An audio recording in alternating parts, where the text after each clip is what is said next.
Mexicana like it. Banana. Bad, bad.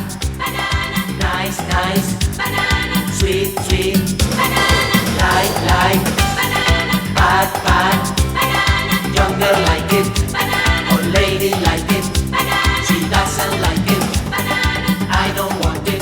Banana. Banana duro. Banana. Banana tieso. Banana. Banana perverso. Banana. Banana travieso. Banana. Banana chiquito. Banana sabroso, banana sweet, banana nice, banana big, banana long, banana nice, banana sweet.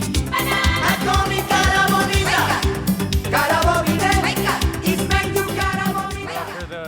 After the song actually finishes, thank you very much. Good afternoon, everyone. I would like to first thank Rene, Ali, and all the staff at Math for the hospitality and the opportunity to share my work in one of the most exciting forums that there is in this world. I would also like to introduce Alejandro Sib. Alex has been part of the Pujol family.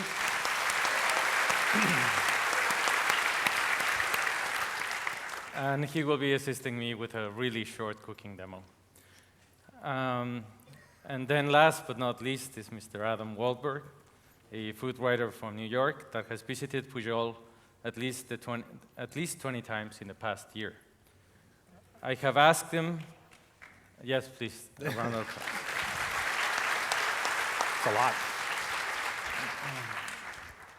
I have asked him to partake at this presentation just because it is as hard for me to be objective about my children as it is equally hard for me to be objective about Pujol. Maybe because I have a lot of shit invested in both.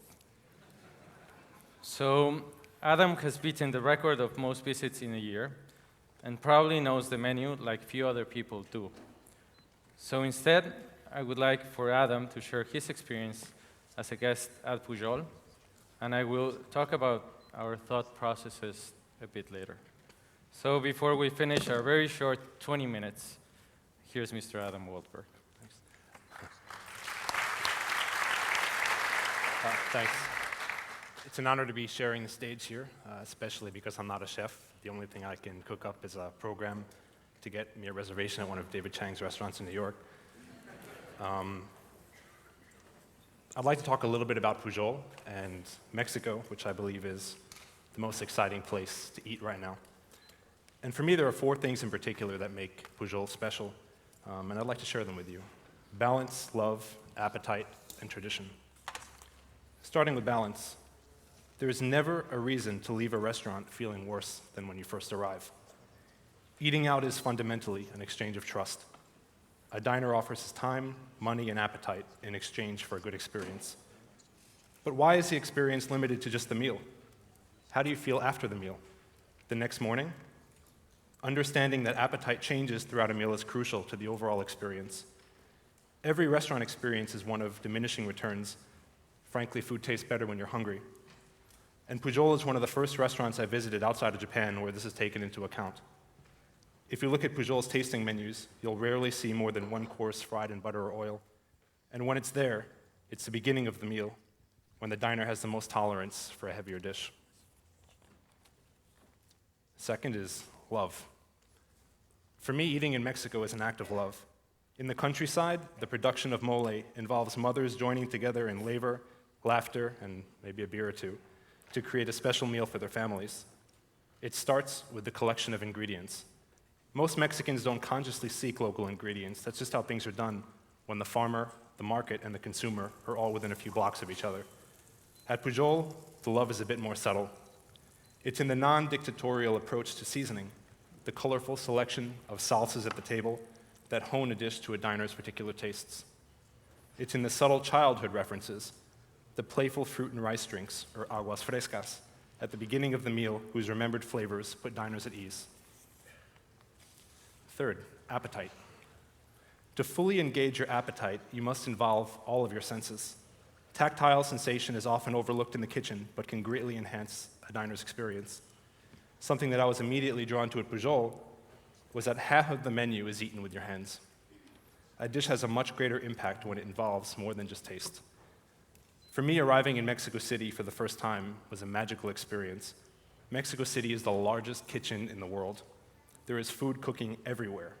The sizzle of meat on the comal and the smoke of corn roasting over wood-burning grills can be heard well into the night. In fact, the first thing you'll smell at the table at Pujol is a cloud of smoke trailing toasted corn husks inside a hollowed-out gourd. Pujol takes many of the sensual elements of Mexican street food and transports them into the dining room. And lastly, tradition. Instead of focusing on being the best restaurant in the world, Pujol focuses on looking inward, using thousands of years of Mexican culinary history as a springboard for new flavor. Pujol is not trying to be different, though it is. Being true to a tradition doesn't necessarily mean using all the same ingredients and putting them together in a prescribed way. It means understanding the essence of what makes a dish special, figuring out how to capture that magic, and integrating it into something new. Gracias, Adam. De nada.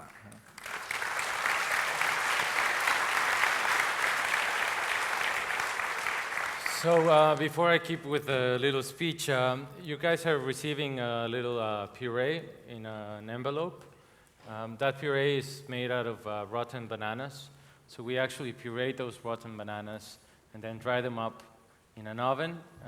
And I'll ask you please to eat them at the end of the presentation. There's actually a part of the presentation where I'll tell you. And you're also getting a little bag with sun-dried cacao beans from a friend called Héctor Galvan. Gracias. I guess you're hungry, you know? All right, so let's keep it up. I always think it's incredibly complex to define one's work. There are too many considerations and factors that define it. I work in a context that features a millennia-old gastronomic legacy from which I cannot, nor would I want to remove myself. Mexico is perhaps one of the greatest and most diverse food cultures in the world. And we like to use that to our advantage. We use memory as a creative tool, not as a tie to the past. Our work contains an inevitable proximity to tradition. It is something of a new reading of something that is quite old, which is in itself nothing new, since new cuisines always emerge from traditions. Previous ideas accumulated knowledge, associations. But those previous ideas are explored from an open mind. We're not trying to interpret them, much less replicate them or improve them. We take them as a starting point, as a point of reference. And that reference helps us create a cuisine that, even though it might not seem Mexican, it is. Mexico has a collection of regional cuisines that are very diverse. But at the core, they're ingredients and flavors that we all associate with it. Corn, beans, tomatoes, chiles, just to name a few, are a fundamental part of our cuisine. But we have also incorporated other ingredients that work well with those flavors, even though they're not indigenously to Mexico. Our history is one of mixtures between people, cultures, and therefore cuisines. Ingredients that seem very Mexican aren't. Ingredients like limes, onions, and cilantro are part of our daily diet, and no Mexican can cook without them. So why should we limit our creativity by not incorporating new ingredients? Cuisines are in a permanent process of construction, and they do not respond to geopolitical considerations. The cuisine of the northeastern part of Mexico, and I know there's many of you from here. Saludos a Memo, a mi compadre. Salúdame, Memo, no seas cabrón. Saludo. But we can, nor we should, deny the strong the cuisine of the northeastern part of Mexico is much more similar to the Tex-Mex than to the Yucatecan cuisine. But we can't, nor should we, deny the strong sense of identity that national cuisines generate. They reflect where we came from, who we are, what we believe in, and how we interact with our environment as cooks, as in a society. If you ask a Mexican what his last meal would be, the most probable answer would be either a quesadilla or a mole or a cabrito, but you'll never hear onion soup or smoked salmon, because what you're fed as a child will forever dictate your appetite. But culinary heritage is not limited to an ingredient list. Cuisines carry with them a much more profound knowledge and understanding of such ingredients. Techniques developed over centuries have become traditional for a reason. And although they apply to a different time context, it would be foolish to discard them. Rather, we try to incorporate them. For example, principles found in La Milpa, and we'll get there to that slide. An agro-ecosystem used by pre-Hispanic cultures, where modern principles of permaculture were used, can be applied to modern cuisines everywhere, not only in Mexico. Our dishes carry a DNA. They carry those ingredients, techniques, and ideas. The dishes at Pujol tell a complex, personal, and distinct history of flavors. In one dish, you can find rural flavors like smoked corn, flavors from indigenous cooking like insects, earlier, more direct flavors like coffee, but you can also experience others whose references are obviously urban and contemporary like mayonnaise. Because people have changed the way they live and how they work, cuisines must adapt to new circumstances, but without losing our identity. We must adapt to lighter recipes, health considerations, and a more international flavor profile. Also constantly adapting to modern technologies that help us in a more precise way. There are chefs that cook for themselves, others to impress you at an intellectual level. Others try to surprise you. I myself like the approach of cooking for others and touching people's emotions. We try to make dishes that are full of flavor and full of memories. Dishes that make you remember, but take you to a different place. In order to do that, we're always trying to find the link or the fine line between modern and traditional, trying to identify the right point where there is a reference to the past, but you feel like it is something that belongs in the present. If you look closely to the next video, maybe I can better explain what I mean.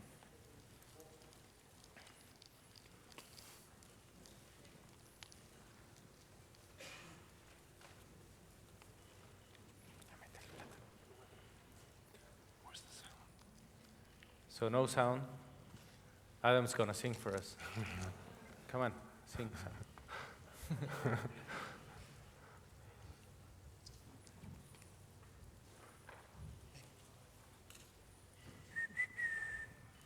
I don't know how to sing, so I'm not even gonna try. Shall we go back? All right, let's try it again. Can you put some volume on there? Gracias.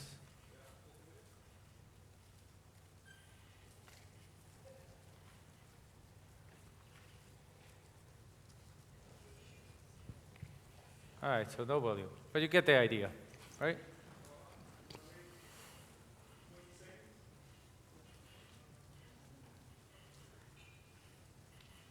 All right. So basically that video, what wanted to demonstrate is that modernity is an adaptation to tradition, to a different time context, a change of values and needs. In cooking, product availability and production has changed radically in the past few hundred years. But if we take away the genetically modified shit, food that is still fundamentally the same, bananas are still bananas. There hasn't been a discovery of new banana varieties, but rather the rediscovery of forgotten bananas. What seems like a new banana to someone might be a very traditional banana to others. Despite all the associations we make with bananas, they always allow for yet another interpretation. Tradition inspires, but is not limiting. Can we try?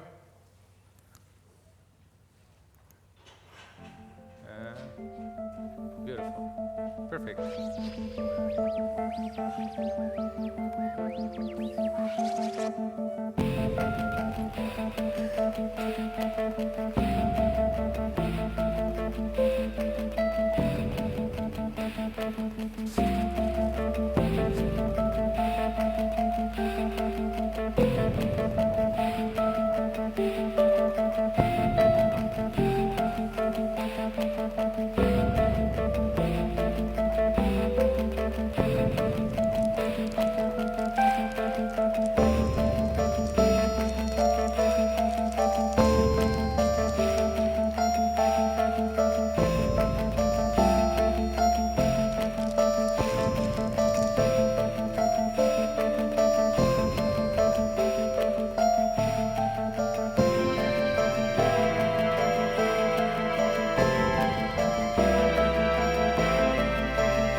All right, so today we have chosen to share with you one of the latest additions to our menu.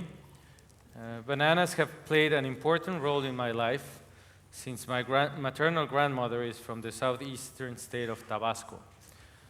And in Tabasco, they eat bananas and plantains with almost everything. They actually put ketchup on them at some point, which is really disgusting. Yeah, I know, it's horrible, but that's what happens. Recipes for bananas in cooking range from, and these are only some examples, obviously we're not trying to say all of them. So there's plátano hervido, which is just boiled banana, and you can use it for many purposes. Then you have a torta de plátano macho. The torta de plátano macho is basically some kind of sandwich that has beans and jitomates. You can put all kinds of things in it. Then you go to something a little bit more complex, which is a puchero, a stew with carrots, cabbage, corn, chayote, cilantro, a few chunks of beef, and obviously plantains. And the recipes change from mother to mother.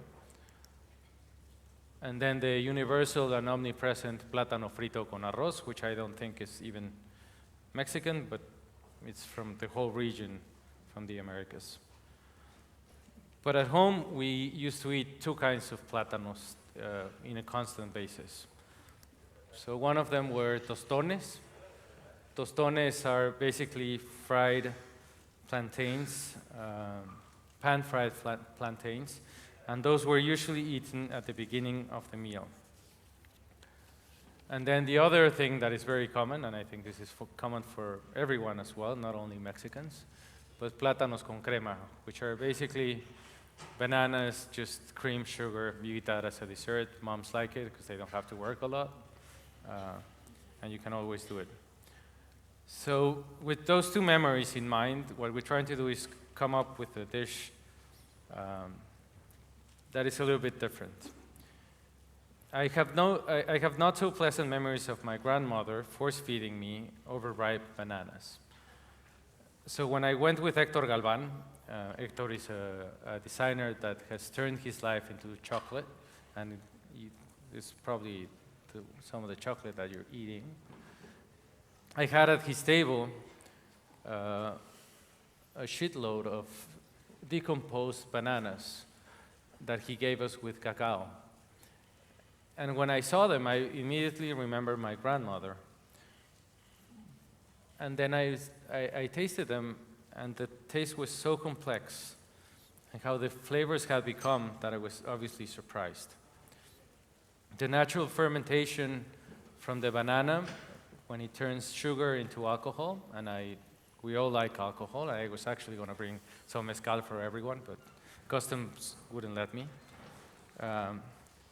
So when that turns into alcohol, the flavors and the aromas start to change completely. Actually, Adam and I actually once made an exercise of taking the peels and smelling them, and they tasted like melon seeds. So it's a completely different product. And we started to think, why shouldn't we start playing with fermented fruits? A penca de plátano in the market might be 25 pesos, which is a couple dollars. If you buy the rotten one, it's $1. So it makes sense, no? It makes sense economically. It makes sense flavor-wise. They age it for you, and it's a perfect combination of how you should work with purveyors. So what we did is basically use that banana, and I'm going to show you a little time lapse of how that banana rottens.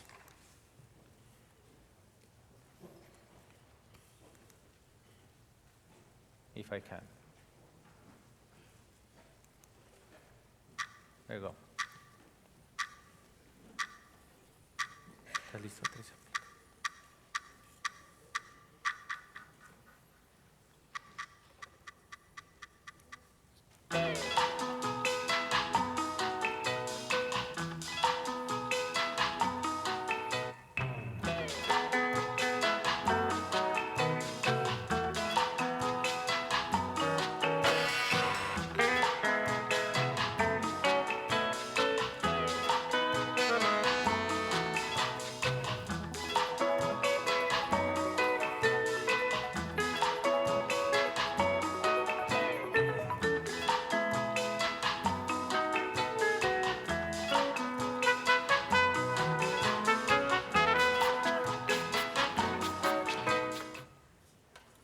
So that's how the banana rottens.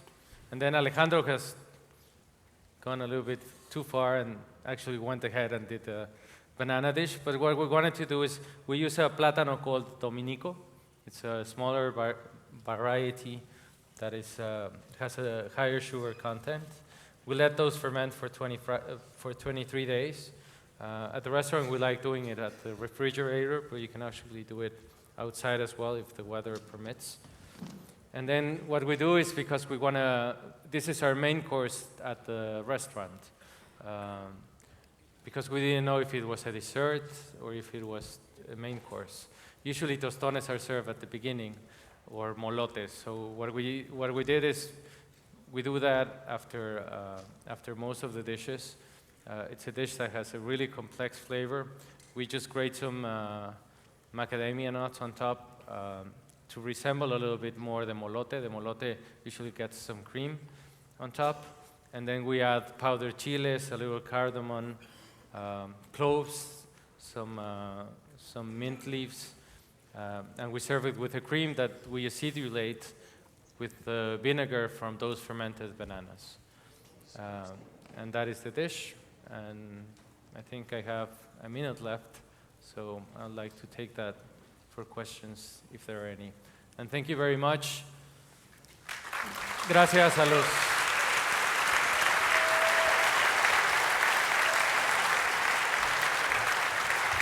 Gracias a los mexicanos que dejaron de votar y que están ejerciendo su voto a la cocina.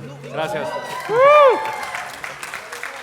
Okay, do we have any questions for Enrique? Yes, we have a question right here in the middle, if we can get the microphone. I'm just curious about standardization. Across the United States, you see fruits and vegetables being standardized to being a couple of different varieties. The banana is actually an excellent example, simply because the banana has been all reduced down to one standard, which is the Cavendish. My question is, do you see Mexican cuisine in terms of the produce that you're getting within the Mexican, is that standardized as well? And is that changing the type of cuisine that the Mexican community is eating, and changing in terms of what you see as a rediscovery of new, you were talking about the bananas in terms of trying to find out if the bananas are are local or non-local, things of that sort, if that makes any sense. We obviously try to work with products that are next to the restaurant, but bananas grow in the southern part of Mexico, most of them. So we work with those, and we try to do is just go to the market, see which varieties they have, and then bring those to work. When we first started doing this dish, we tried with many kinds, but we found that the Dominico was the one that actually behaved better. Okay, any more questions in this area? We're not getting that many questions from this particular area. Any questions over here? They're probably sleeping. They're asleep? Okay, well, we'll leave them to sleep. And any more questions? Yes, we have a question. Enrique, just following on from earlier talks about diversity, there's a fair bit of industrial banana production down your way. What is happening with bananas? Are you still getting easy access to a wide variety? Is it difficult? Depending on where you are in Mexico, you can find plátanos criollos. So if you go to Oaxaca, which is close by to Mexico City, and other markets near Mexico City, like in Michoacán, you can still find some products, like plátano morado or plátano dominico that are not industrial. So it is hard to get, and I think that's true everywhere in the world. But I think if you look for them, you can obviously get them. Okay, we have a question right at the back. Can we get a microphone to the man waving? Yes, we can. Thank you. You had talked about the bananas going under their fermentation and turning into alcohol. I'm curious if you've also made vinegars from that alcohol, and if you've noticed differences between the varieties of bananas that you are using. Sorry, I didn't catch the first part. You were taking the bananas, fermenting, and turning into alcohol, and then with that alcohol, are you turning them into vinegars, much as... That's a different process that somebody else does for us. We actually just let them ferment. Although in the restaurant, we also do a drink called tepache, which is, we actually take it to fermentation. But here, actually, it's not that when you eat the banana, it has alcohol on it. It just changes the sugar to a very slight alcohol content. I don't know if you want to, because you've tasted it. So A lot of the alcohol also cooks off on the stove. It's not as sweet. It actually becomes much more fragrant instead of sweet. Okay, we have time for one more question. If here, man with the hat. Can you tell me how exactly you make the banana into the sheet that we've tasted? What temperatures, things like that? Just puree it and then dry it in an oven overnight. That is as slow as you can do it. And then also the little the cacao beans that you had are sun-dried. They're from the state of Chiapas, and that used to be a pre-Hispanic munchie. So and you can see the same flavor profile in both ingredients. So thank you very much. Enjoy the rest of the day. Thank you.